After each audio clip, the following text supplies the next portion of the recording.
aad baan uga xumahay nimankii Hargeysa ka hadlay ee wasiirka biyaha inay Yuusuf Cali Koore indho iyo dhakool waxaan la adeernaga joognay cid sidka u gashay ma jirto cid weerartay ma jirto cid xabada la dhacday ma jirto annaga joognay goobtiina joognay dadkuna waa wada joogay waxay ku fiican tahay saxaafaddu in laga run sheego haddii aan laga run sheegin dhibteeda ay leedahay samcadda qofkuna waa lumaysaa annagu labadan nin deegaan reer ahaan ehel baan labada wahay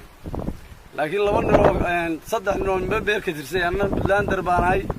iyaguna hadda maamulka Soomaaliland ee sheegaantay mushaar ka qaadan jiray waxaan leeyahay ciidamada Puntland nimanka ma weerarin jidka uma gelin iyaga khaldamay gudqaboobay ka soo fuuleen laamiga waa ka noqdeen sidii ciidamadu ku jireen difaacay misna soo galeen toodii un baa dhamaatay waxay tahay dhibooyinka hoose waa martay waxaan leeyahay salaama Yuusufow way fiicnay diroodaya baad tahay sarkaal Soomaaliyeed oo hore waa ka dambeeyay baad soo martay reer dhaqan baad ka soo jeedaa reer Cali Koore la yiraahdo aad iyo aad baan uga xumahay Muuse bixino adiga ku adeegsado ku yiraahdo adiga tolka caydiisa ku fiican maalin walba idaacadda soo taag adiga wasiirka warfaafinta ahayn wasiirka amniga ahayn wasiirka gaashaandhigga ahayn aduguna shacabka u tunto adeerinta ammaan moodo oo maalin walba in adeerka ama ka been sheegto ama idaacadda ka caydo aad baan uga xumahay indho iyo dhakool waxaan leeyahay indho warba ma hayo Hargeysa iska joogay dal iyo dad baan badan inuu ka warhayo oo malayn maayo dhakool waxaan leeyahay dhakool waxaad soo qaadatay hadalka ay ku jirtay magacay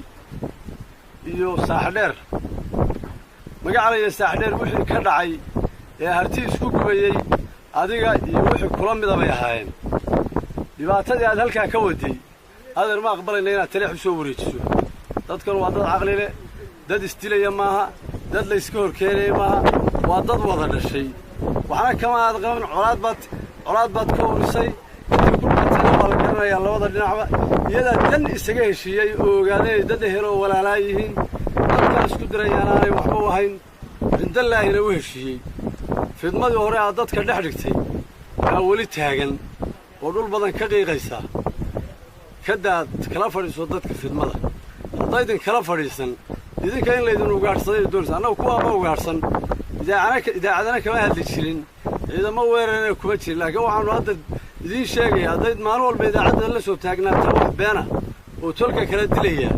waxaanu ognahay nimankiina halkaa ka hadlay dilalka laasaanood ka dhaca oo kuwii ugu dambeeyay ganacsadayaasha ay ku jireen allagu cid kale uma hayno waxaanu aaminsanahay inta Saleebaan u horeeyo inay Hargeysa ka soo abaabulaan maalin walba marka la arkay dadka deegaanka soo midoobay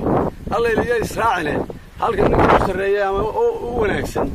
ama u fiican ama ganacsadaan ka dilo inaad saa fakartaan aad iyo aad baan ugu xumahay dadkana ma batishaan dadka halkan ay joogaan laasaanood waad ogtihiin taleex waad ogtihiin godaalo waad ogtihiin xalin waad ogtihiin hawd waad ogtihiin buuhoodla waad ogtihiin shacabkii baa Soomaaliland diiday iyo sheegaanta Muuse xukumo oo sidaa garxiisu diiday oo habaryoon isuga qaylinayso oo dhibaatada u geysanayso oo arkay inaan iyagana caana u lisayn oo maalin walba uu xad ku wado dadka shacabka iyo simada beeraha xukuma 13 isin ee reerka ka dhashay marka hoosaan u soo hadlay dhulbaanta 13 waxay ugu baqeen Soomaaliland ee dalka ka baxdo cidda idinku aad madashaan oo hadlaysaan ee maalin walba idaacadaha aad u taagantiin horta yey tahay shacabka waa maqlaynaa istimadii waa maqlaynaa odayaashu waa maqlaynaa ma waxaad matashaan nin walba reerkiisu matalaa xaaskiisa iyo wayratay iyo gaariga inta u saaran buu matalaa wayratay waad u sheegaysaan xishooda nanaam yeesha idaacadaha aad maalin walba taagantiin waa ku noqonaya